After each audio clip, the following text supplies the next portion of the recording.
तो आइए कंटिन्यू करते हैं रिमेनिंग पोर्शन। मेरे राम का मुकुट भीग रहा है। तो आखिरी पेज नंबर 7। कुर्सी पर पड़े पड़े सोचते सोचते 4 बजने को आ गए। दरवाजे पर नॉक हुई, दस्तक, खट खट। चिरंजीव यानी मेरा बेटा नीचे वाले फ्लोर में खड़ा था, ऊपर नहीं चढ़ा। जानता था ऊपर चढ़ेंगे तो बाबूजी अच्छा से डांट लगाएंगे।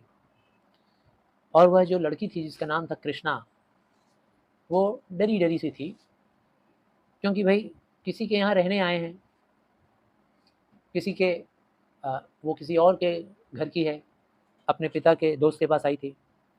उसने नीचे से कहा, दरवाज़ा खोलिए। आंखों में इतनी कातरता कि कुछ कहते नहीं बना। कातरता यानी कि इतना क्रोध और नफरत दोनों का मिक्सचर, कातरता। हाँ, मतलब मेरे अंदर नीचे से जब बोली तो मन कुछ ऐसा कर रहा था कि लेकिन अब करें तो क्या करें, क्या कहें। सिर्फ इतना कहा कि तुम लोगों को इसका क्या अंदाजा है। मैंने सिर्फ इतना ही कहा। उस लड़की को भी डांटा। मेरे दोस्त की बेटी है तो क्या हुआ, डांटेंगे नहीं? आधी रात तो घर में घुस रही है।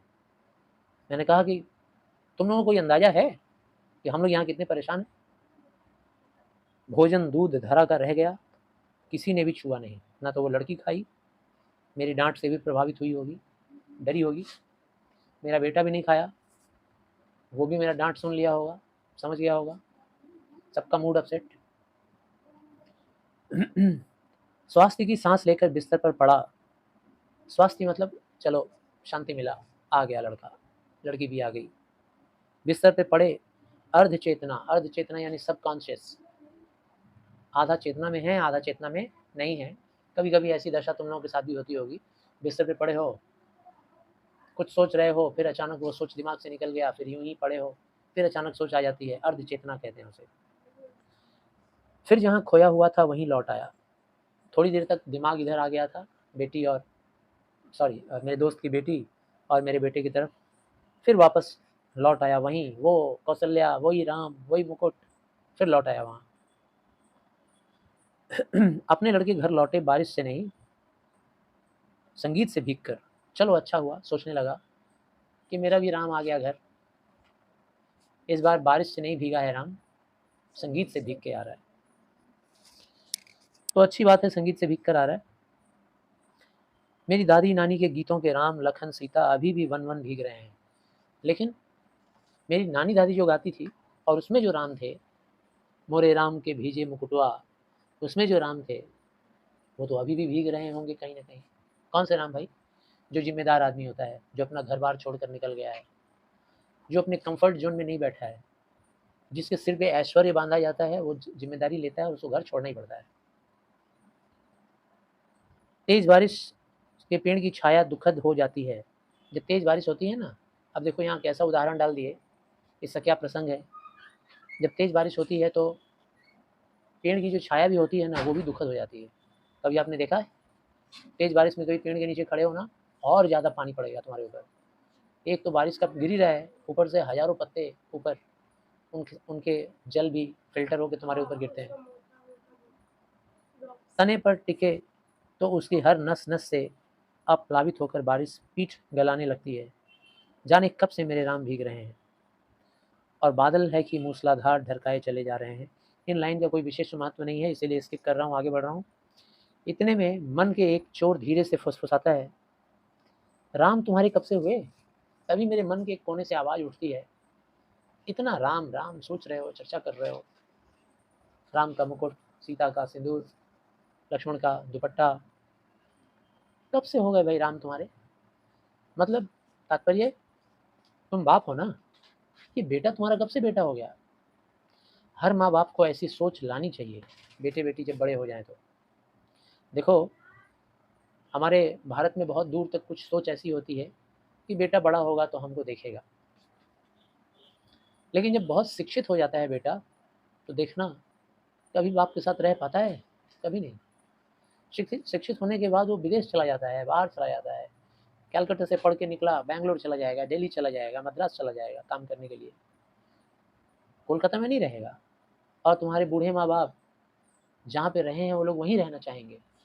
वो चाहेंगे कि मेरा बेटा यहीं रहे और हमारा देख रेख करे, और बेटा कभी नहीं रहेगा वहाँ, इधर उधर जाएगा अपने करियर के लिए।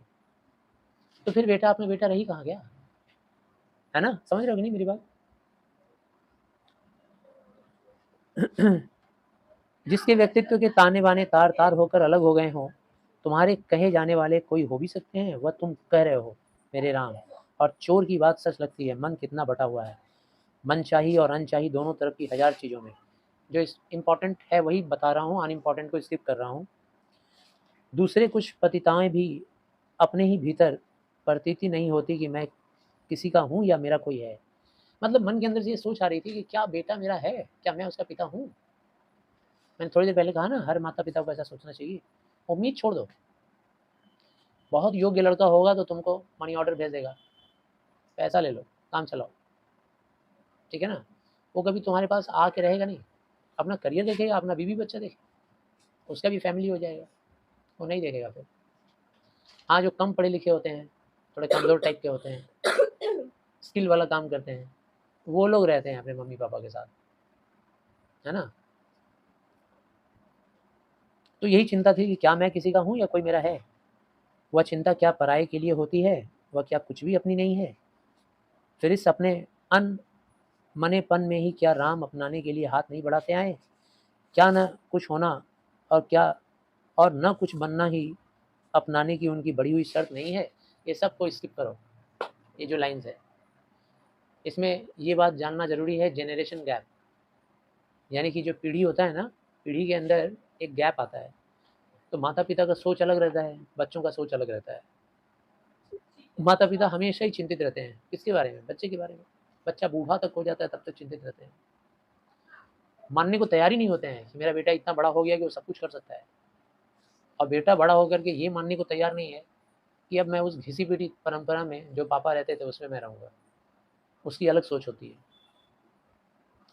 तार टूट जाता है, मेरे राम का मुकुट भीग रहा है, यह भीतर से कहाँ पाऊँ अपनी उदासी से ऐसे चिपकाव अपने संकरे से, दर्द से ऐसा रिश्ता, राम को अपना कहने के लिए केवल उनके लिए भरा हृदय कहाँ पाऊँ। मैं शब्दों के घने जंगलों में खो गया। मिश्र जी ऐसा निबंध लिखे हैं, ये बड़ी गहरी मीनिंग है। खुद ही स्वीकार कर रहे हैं कि मैं शब्दों के जंगलों में फंस गया, उलझ गया। हम लोग क्या कम उलझे हैं तरह तरह के एग्जाम्पल्स में? कहाँ की बात हो रही है, फिर कहाँ से कहाँ चले जा रहे हैं। चैप्टर के शुरुआत में मैंने कहा था निबंध, कोई बंधन नहीं है लिखते वक्त, जो मर्जी में आए लिख डालो। बहुत ही डिफिकल्ट माना जाता है निबंध। निबंध के तार कहीं से कहीं जुड़ जाते हैं। मानता हूँ इन्हीं जंगलों के आसपास किसी टेकड़ी पर राम की पर्णकुटी है, पर इन उलझनों वाले शब्दों के अलावा मेरे पास कोई राह नहीं। इस उलझाने वाले शब्दों के अलावा विद्यानिवास कह रहे हैं कि मेरे पास और कोई रास्ता भी तो नहीं है। कहाँ से भरा हुआ हृदय लाऊं कि मैं अपने राम को अपना राम कह सकूं। भरा हृदय मतलब प्रेम, इतना प्रेम अपने बच्चों के लिए कहाँ से लाऊं कि उनकी गलती को स्वीकार कर लूं। वो गलती करें, देर रात तक घर में घुसें, कहीं कुछ और झगड़े झमेले बवाल में फंस जाएं, फिर भी उनके प्रति हृदय में हमारे स्नेह भरा रहे। और जब स्नेह भरा रहे तो उनको मैं अपना बोल पाऊँ कहाँ से। शायद सामने उपस्थित अपने ही मानव राज्य के युवराज, अपने बड़े बचे खुचे स्नेह के पात्र, अपने भविष्य के संकट की चिंता में राम के निर्वासन का जो ध्यान आ जाता है, उनसे भी अधिक एक बिजली से जगमगाते शहर में अपने राम का ख्याल आ जाता है, मतलब अपने बेटे का ख्याल। जो भी थोड़ा बहुत स्नेह बचा है, अब ये तो गलती माफ़ करने लायक है नहीं। गए थे संगीत सुनने के लिए कुछ घंटे के लिए और आधी रात को लौट रहे हैं। चलो इनको किसी तरह स्वीकार कर भी लिए इनकी गलती को, तो उस लड़की का क्या करें जो शहर में पढ़ी लिखी है, चंद दिनों की मेहमान है हमारे घर में। एक रात कुछ देर से लौटने पर अकारण चिंता हो जाती है। अब सोचो ये लड़की जो है, ये तो दूसरे की बेटी है ना, इसके लिए क्यों चिंता हो जा रहा है। हर लड़की में सीता है, हर लड़की में चरित्र होना चाहिए, हर लड़की की जो सोच है, उसका सम्मान है, वो बहुत ही ऊंचे लेवल का होना चाहिए। तो वो चाहे मेरी लड़की हो या किसी की लड़की हो, सभी के अंदर सीता नजर आ रही है। मेरा वाला तो राम का बात हो गया। उसमें सीता का ख्याल आ जाता है। वह राम के मुकुट या सीता के सिंदूर के भीगने की आशंका से जोड़े ना जोड़े आज की दरिद्र अर्थहीन उदासी तो कुछ ऐसा अर्थ नहीं दे देता जिसमें जिंदगी ऊब से कुछ उबर सके। कहने का मतलब हर लड़की में सीता का ख्याल, हर लड़के में राम का ख्याल आ ही जाता है। और इतने में पूरब से हल्की उजास आ जाती है। इतने ही देर में पूरब की दिशा से रोशनी आना शुरू, दिन होने को आ गया, रात बीत गया। यही सब सोचते सोचते, बेटे बेटी का चिंता करते करते हल्की सी सिरहन पैदा कर जाती है। रात के टाइम में सिरहन बॉडी में पैदा हुआ, थोड़ा ठंडा ठंडा, भोर के समय में थोड़ा सा ठंडा लगता है। मोरे राम के भीजे मुकुटवा और अमचूर की तरह विश्वविद्यालय जीवन की निरस्ता में सूखा मन कुछ जरूर ऊपरी सतह पर ही सही भीगता नहीं तो कुछ नम तो जरूर हो जाता है। अब देखो यहाँ पर विश्वविद्यालय के जीवन का तुलना वो कर रहे हैं अमचूर से। अमचूर जानते हो ना, आम का चूर्ण। आम का चूर्ण ऊपर से रूखा रूखा सूखा सूखा लगता है, अंदर से मॉइस्ट होता है, नमी रहता है। तो विश्वविद्यालय में पढ़ने या पढ़ाने वाले लोगों का भी कुछ ऐसा ही है। ऊपर से सूखा सूखा है मेरा मन मेरे राम के लिए, लेकिन अंदर में तो नमी है ना, अंदर थोड़ा पिघलाव है। महीनों की उमड़ी घुमड़ी उदासी बरसने बरसने को आ जाती है। बरस न पाए यह अलग है। महीनों में उदास था मैं, महीनों से उदास। वो उदासी बारिश बन के गिरना चाह रही थी, कहीं ना कहीं गिर जाए। उमड़ घुमड़ रही थी बादल का रूप लेकर। कुछ भीतर भाप हो तब ना बरसे। जैसे बारिश जब बरसता है तो भाप से कंडेंस्ड होता है, कंडेंसेशन, तब जा करके वो बरसता है। तो कहने का मतलब मेरे अंदर की उबासी बोल दिया, सॉरी, मेरे अंदर की जो उदासी है वो उदासी बरसेगी, दुख बनकर, आंसू बनकर। कब? अंदर जब भाप हो कुछ। भाप मतलब फीलिंग्स, बहुत ही एक्सट्रीम फीलिंग। पर बरसने का यह भाव जिस ओर से आ रहा है उधर राह होनी चाहिए। इतनी असंख्य कौशल्याओं के कंठ में बसी हुई जो एक अरूप कौशल्या है, अपनी सृष्टि के संकट में उससे सतत उत्कर्ष के लिए आकुल, उस कौशल्या की ओर, उन मानवीय संवेदना की ओर ही कहीं राह है, घास के नीचे दबी हुई। ये सब को स्किप करो। पर उस घास की महिमा अपरंपार है। उसे तो आज वन्य पशुओं का राजकीय संरक्षित क्षेत्र बनाया जा रहा है। नीचे ढकी हुई राह तो सैलानियों के घूमने के लिए है। ये सब एग्जाम्पल्स आपको नहीं लिखने पड़ेंगे, इसके ऊपर बहुत ही गिना चुना क्वेश्चन आएगा, ठीक है ना। तो आप लोग बहुत ज़्यादा दुखी मत हो जाना कि इतना डिफ़िकल्ट है और कहीं से क्वेश्चन पूछ दिया तो क्या आंसर देंगे। गिने चुने इसके प्रश्न हैं जो हर बार एक ही तरीके से घिसे पिटे आते हैं। तो भीगती रात में, 2-3 लाइन स्किप करके मैं अंतिम की तरफ आया। भीगती रात में अनसोए वात्सल्य का स्वर राह तलाशता रहेगा। किस ओर राम मुड़े होंगे बारिश से बचने के लिए, किस ओर बता दो सखी। यानी कि जब कभी भी हमारा स्नेहशील, हमारा पुत्र, हम लोगों का बच्चा हमसे दूर रहता है तो तब तक हम लोगों के मन में ये चेतना ये जाग रही होती है, मन में सोच आ रहा होता है कि किस तरफ हमारा राम गए होंगे, किस तरफ वो मुड़े होंगे, कहाँ गए होंगे, कोई तो बता दो। जब तक कोई नहीं बताएगा तब तक ये महसूस होगा कि मेरे राम का मुकुट भीग रहा है।